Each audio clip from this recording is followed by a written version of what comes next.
I wanted to talk about last night's Heat game that I imagine Amin went to, but not to talk. You did not go to, okay, but not to talk about the Heat.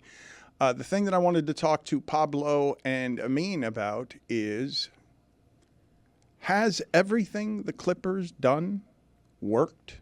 Because this is the best Clippers team I've ever seen. Where did that come from? Because, they're famously the example of it never working. Correct, but what I'm about to tell you is this is the best Clippers team I've ever seen. They are, in the years of Kawhi and Paul George, they're like 40-9 against the Lakers. They may not be the Lakers yet, but they are better than the Lakers. They don't have look, man, the laughing stock on them goes back 40 years. Everybody's been laughing at this franchise. And then they made a move that traded everything. There hasn't been a trade like that in the NBA. There has not been one like that. And because of that trade, Oklahoma City is now also good. They're going to have to go through Oklahoma City because of all they traded to get Paul George. And up to now, I would have said it hasn't worked. But you add James Harden. Now they're the best team in the NBA over the last 30 games. They're 25-5. Miami tried to drag that game into the muck last night. There are only 2 times this season the Clippers haven't scored 100 points. They lost both the games. Last night they barely get to 100 points, and they win the game anyway. This team can win the championship. This team is as good as anybody. James Harden has rounded into shape. I like how you did that.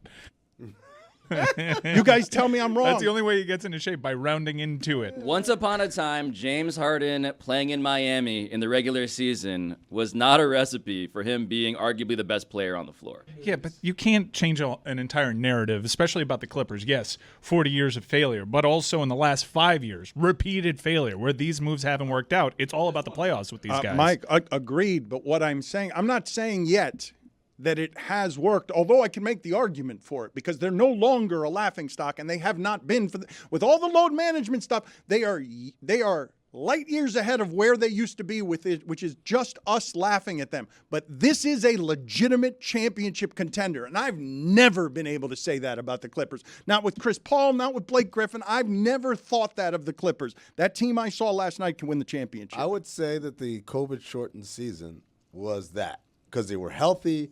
And Paul George and Kawhi Leonard were amazing, and they were right there. And they had a 3-1 lead in the second round, ready for a date with the Lakers in the conference finals, which would have been a remarkable meeting, even though it would have been in a bubble. Still, as you pointed out, the Clippers have a tendency to play up to when they're playing the Lakers. They love to play the Lakers.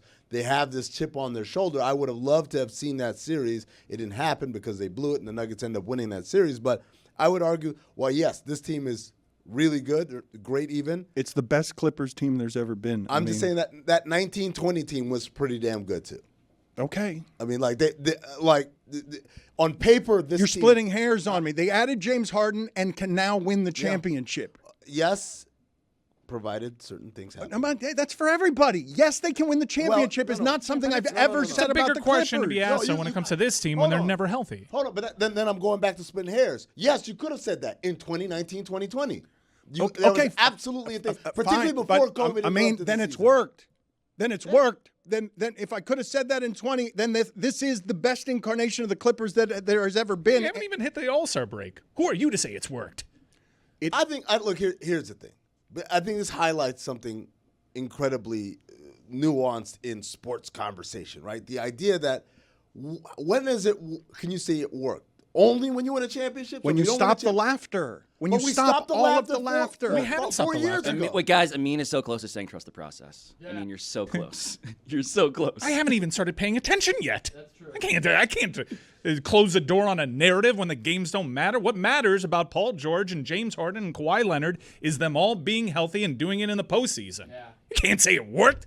We haven't even gotten to Indianapolis yet. They're still playing pro football. What are you talking about? Yeah. Worked. The James Harden thing is the big question here. Like, that's what we're talking about. Dan very vociferously proclaimed they added James Harden and now they can win a championship, which, if you were to say that out loud before this recent run, would have gotten you roundly mocked. And I agree. James Harden, his demise, rumors of his demise were greatly exaggerated. But the question, to Mike's larger point, is postseason. That's when it That's always when- comes that's down. when to. we- Of that's course, when we laugh at them. Yes, it is what you laugh at, and you laugh at 2 of the 3 guys that they've got, but you sure as shit don't laugh at one of them. The guy who leads that team, the quietest guy that leads that team, you do not laugh at him. No, I can't laugh at him, but he also has an availability issue. Yeah. It's the 3 guys that have injury but issues. he's never had this much help. He has never had, maybe in San Antonio, No, he's never had this much help, but the people that he's depending on are Paul George, James Harden, and Russell Westbrook, even though he's a bit more of a role player now. Historically, those guys you like depending on? They got hurt too. Okay, I mean, you can question them all you want, but over the last 30 games, they're better than anybody.